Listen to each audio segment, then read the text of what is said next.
SpaceX's Starship program is currently in development. It's also currently humanity's best shot at colonizing the solar system, which I welcome because the Earth is frankly a time bomb of geopolitical bullshit, climate disasters, and people who think astrology is a personality. When Starship's actually working properly, it'll be a fully reusable stainless steel middle finger to gravity. It isn't just another rocket, it really is a primary contender for making humanity an interplanetary species. This vehicle does a fair few things that haven't ever been done before, including being the tallest and heaviest rocket ever created, the most powerful rocket ever created, more than twice as powerful as the Saturn V that took us to the moon. It's also capable of rapid, full reusability, and it can go to other planets, although it will need to do some nimble orbital refueling to have the range to do that. The vehicle won't be a one-off either. The idea is to mass produce it. It also has the capability to carry people and equipment to implement in-situ resource utilization wherever we go, which means we're not just visiting other worlds, we're staying, bringing all the joys of the human experience there. Everything from diarrhea to racism. There'll be a first one of them wherever we go, thanks to Starship. This thing's like if you combined a space shuttle, a Winnebago, and the audacity of a drunk uncle who thinks he can totally make that jump, except in this scenario, somehow he fucking nails it to the total astonishment of literally everybody. Anyway, for context, getting to space is stupidly expensive. You could use up your grandma's inheritance to send a half-eaten bagel into the stratosphere.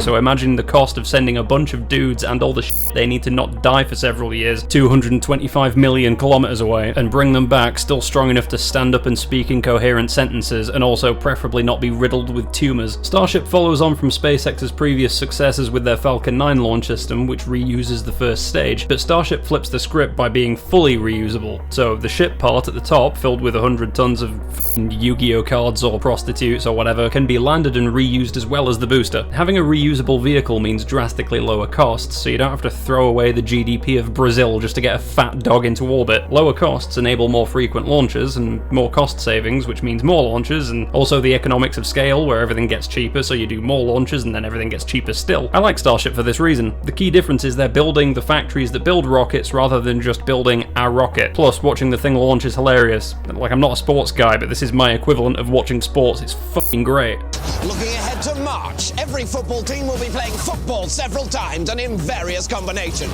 Catch all of the constantly happening football here. It's all here and it's all football always. Thousands and thousands of hours of football, constant, dizzying, 24-hour, year-long, endless football. Every kick of it massively mattering to someone, presumably. Also, it's crazy to think this is going to have people on it sooner or later. Nothing screams confidence like strapping yourself to something that's already exploded 9 times and thinking, sure, maybe 10th time's the charm. I'm joking, of course. It's got to prove that it's as safe as possible for manned use before people are going to be allowed on board. Because, you know, safety first. You can never be too safe. I'm wearing a condom as we speak. Rockets need a fuel and an oxidizer. You spray them together and light them on fire, you can shit out some serious speed. The vast majority of rockets use LOX, liquid oxygen, as the oxidizer. There's a few commonly used fuels though. Cryogenic hydrogen is great, but it takes up shitloads of space. It also wants to escape more than a primary school teacher sitting in Chris Hansen's kitchen. Kerosene is cheaper, but it leaves a dirty residue on everything and you can't refly a rocket whose plumbing looks like it just ate at Taco Bell. Starship uses methane as the fuel. It's cheap, it's easy to handle, it's clean burning.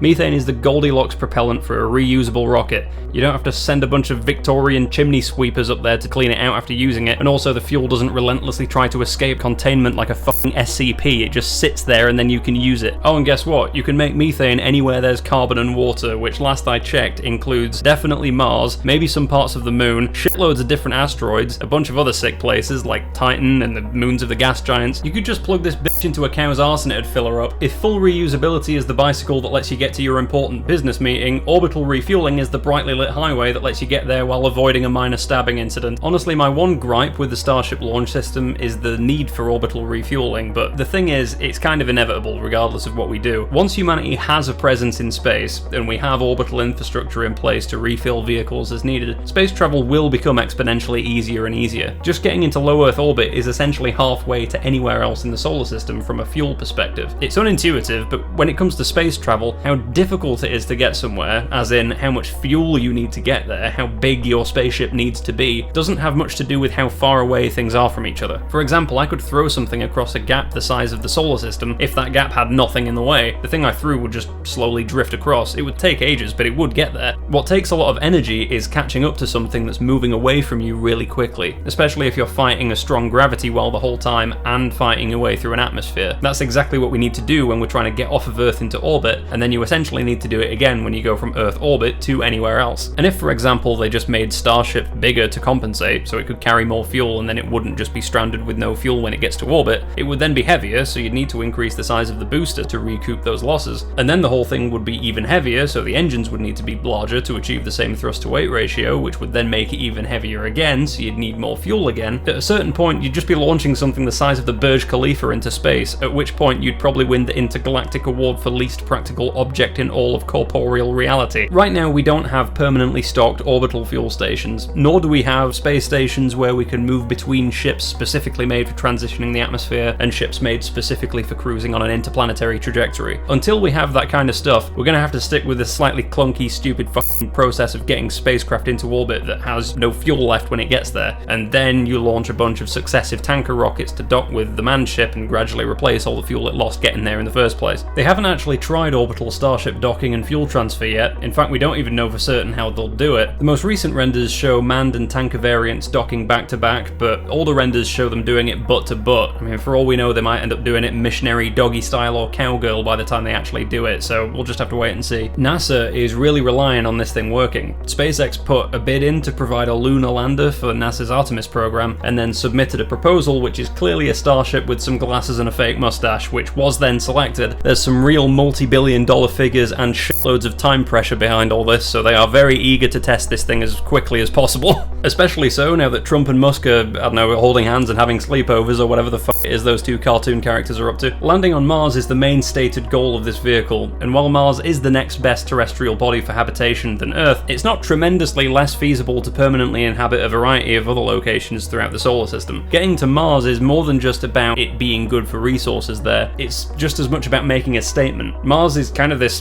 fabled place in the public zeitgeist. On one hand, it's somewhere we have vivid pictures of with its alien dunes and weird landscapes, but on the other hand, it's kind of this weird mythical place in our heads. It's sometimes difficult to remember it's even a physical location that's as real as Earth. It's as real as the room you're sitting in now. It's just hanging out over there, and it'll be a gigantic statement if Starship really gets us there. And if humanity can survive on Mars, we can probably survive pretty much anywhere. Regardless, Starship is the first step in having a genuine second home for humanity somewhere out there in the solar system, or if not a second home, then at least a vaguely shitty backup plan. When we're on Mars, we won't be able to pop down to the local station for a top-up. We'll have to MacGyver fuel out of whatever's lying around, like a fucking spacefaring Ray Mears. Now, we will be able to produce methane and liquid oxygen directly from the Martian resources, namely from carbon dioxide in the atmosphere and water in subsurface ice. We're essentially going to turn Martian dirt and air into rocket fuel, which is both scientifically impressive and also some shit straight out of Full Metal Alchemist, which I can totally fucking get behind. The fact we can do that at all is insane to me. Like, imagine if your Uber driver rocked up and started squatting outside the car and clenching hard enough that petrol just manifests in front of him. Also, when it comes to building a Martian colony, we can't exactly ship prefabricated houses 100 million kilometers away, which is why the plan probably also involves sending a fleet of these things over with 3D printers and robots and shit to get things sorted before we have to risk any human lives. And if we screw up, at least we'll leave a pile of burning ruins for fucking Viltrumites to discover in 100,000 years or whatever. I think the real gem is the door that Starship opens, not just for Mars, but for the Moon, other moons, particularly asteroids as well, so we can extract minerals to create some proper space infrastructure. If we can get a self-sustaining colony or two, and some basic infrastructure in place throughout the solar system, humanity is set forever. Like, there is nothing known to science that can destroy an interstellar civilization, and there's almost nothing known to science that can destroy an interplanetary one. Statistically speaking, if we stay on Earth forever, we are screwed. But if we just manage this, if we just get Starship to work and do its job before humanity banishes itself to the fucking shadow realm with whatever goofy bullshit we're cooking up at any given moment, then this giant stainless steel dildo becomes humanity's near guaranteed key to the stars. It becomes our gateway to making the spark of consciousness, life, originally born on Earth, a functionally immortal part of this universe forever. That's why I love Starship. I think this is a great program, and if you ask me if I'm gonna fly on it, I'd say, what are you, fucking high? Not a chance. I watched one of these things burst into flames yesterday. Now I'm gonna leave that to people with fewer pizzas in their freezer. I've got too much to lose. Anyway, the next time you look up at the night sky, remember, that star you're looking at, someone's gonna be the first person to take a shit and play Magic the Gathering there, and that's probably thanks to Starship.